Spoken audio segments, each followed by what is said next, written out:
আসসালামু আলাইকুম everyone, welcome to my channel. আজকে রেস্টুরেন্ট স্টাইলে চাইনিজ চিকেন মশলা তৈরি করে দেখাচ্ছি। চেষ্টা করেছি খুবই অল্প উপকরণে তৈরি করে দেখানোর জন্য। আশা করছি রেসিপিটি আপনাদের ভালো লাগবে। তো এই চাইনিজ চিকেন মশলা কারি তৈরি করার জন্য এখানে আমি পরিমাণ মতো চিকেন নিয়ে নিয়েছি। প্রায় 1 কেজি চিকেন দিয়েছি আমি। আপনারা আপনাদের পরিমাণ মতো নিয়ে নেবেন। তারপরে দিয়েছি পরিমাণ মতো লবণ, 1 টেবিল চামচ কর্নফ্লাওয়ার, প্রায় 1 টেবিল চামচের মতো সাদা গোলমরিচ গুঁড়া। আপনারা যদি চান এখানে সাদা গোলমরিচ গুঁড়া একটু কমিয়ে দিতে পারেন, যেহেতু আমি একটু ঝালটা বেশি চাইছি তো আমি একটু বেশি পরিমাণে দিয়েছি এখানে। তারপরে দিয়ে দিয়েছি একটা ডিম, 1 টেবিল চামচের মতো টমেটো সস আর হাফ চা চামচের মতো সয়া সস। এখন এই সবগুলো দিয়ে এটাকে ভালোভাবে মাখিয়ে নিতে হবে। 10 থেকে 15 মিনিটের জন্য একটা সাইডে এটাকে রেখে দিতে হবে ম্যারিনেট হওয়ার জন্য।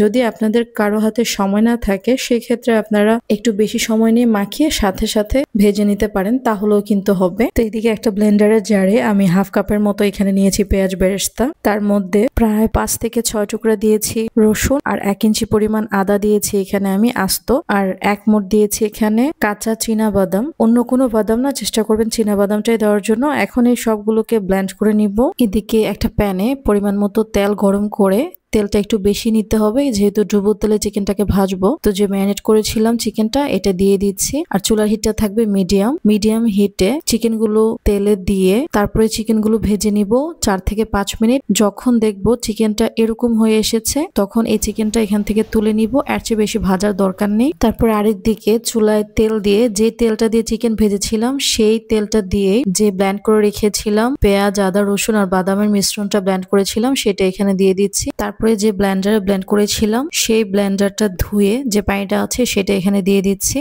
আপনারা চাইলে নর্মাল পানিও কিন্তু ইউজ করতে পারেন। তারপরে এখানে দিয়ে দিচ্ছি মরিচের গুঁড়া, তারপরে দিয়ে দিচ্ছি পরিমাণ মতো হলুদের গুঁড়া আর দিয়ে দিচ্ছি জিরার গুঁড়া। এখানে ধনের গুঁড়াটা দেওয়া যাবে না, ধনের গুঁড়াটা স্কিপ করবে। তারপরে এই মশলাটাকে নেড়ে চেড়ে যতক্ষণ না এই মশলাটা থেকে তেলটা সেপারেট হয়ে যাচ্ছে ততক্ষণ পর্যন্ত রান্না করছি। আমি মিডিয়াম টু লো হিটে 10 থেকে 15 মিনিট সময় নিয়ে এটাকে ভালোভাবে কুক করেছি। যখন মশলা থেকে তেলটা সেপারেট হয়ে যাবে এ পর্যায়ে আবার একটু ভালোভাবে নেড়ে ছেড়ে যে চিকেনটা রেখেছিলাম ভেজে সে চিকেনটা এখানে দিয়ে দিচ্ছি। চিকেনটা দিয়ে আবার নেড়ে দিচ্ছি। এক্ষেত্রে 2 থেকে 3 মিনিটের জন্য চিকেনটা দিয়ে একটু ভালোভাবে নেড়েচেড়ে নিতে হবে। এই পর্যায়ে চুলার হিটটা থাকবে হাই হিটে। তারপরে দিয়ে দিচ্ছি এখানে চিলি সস প্রায় হাফ কাপের মতো, গোলমরিচ গুঁড়া দিয়ে দিচ্ছি এখানে প্রায় 1 টেবিল চামচের মতো। আবারও ভালোভাবে নেড়ে ছেড়ে 2 থেকে 3 মিনিটের জন্য এটাকে রান্না করব। 2 থেকে 3 মিনিট পরে এখানে দিয়ে দিব একটা টমেটোকে কিউব করে কেটে নিয়েছি আর কিছু কাঁচামরিচ 2 ফালি করে রেখেছি সেটা এখানে দিয়ে দিব।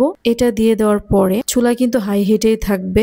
2 থেকে 3 মিনিটের জন্য জাস্ট এভাবে ঢাকা ছাড়া নেড়ে চেড়ে রান্না করব। তারপরেই কিন্তু আমাদের চাইনিজ চিকেন মশলা কারি একদম রেডি। তারা এটা রুটি, পরোটা, নান যে কোনো রুটি দিয়ে এটা খেতে পারবেন। খেতে খুবই মজা লাগে। রেসিপিটি ভালো লাগলে বাসায় কখনো ট্রাই করলে আমাকে কমেন্টস বক্সে জানাবেন কেমন হয়েছে। সবাই ভালো থাকবেন। আগামী কোনো ভিডিওতে দেখা হবে ইনশাআল্লাহ। আল্লাহ হাফিজ।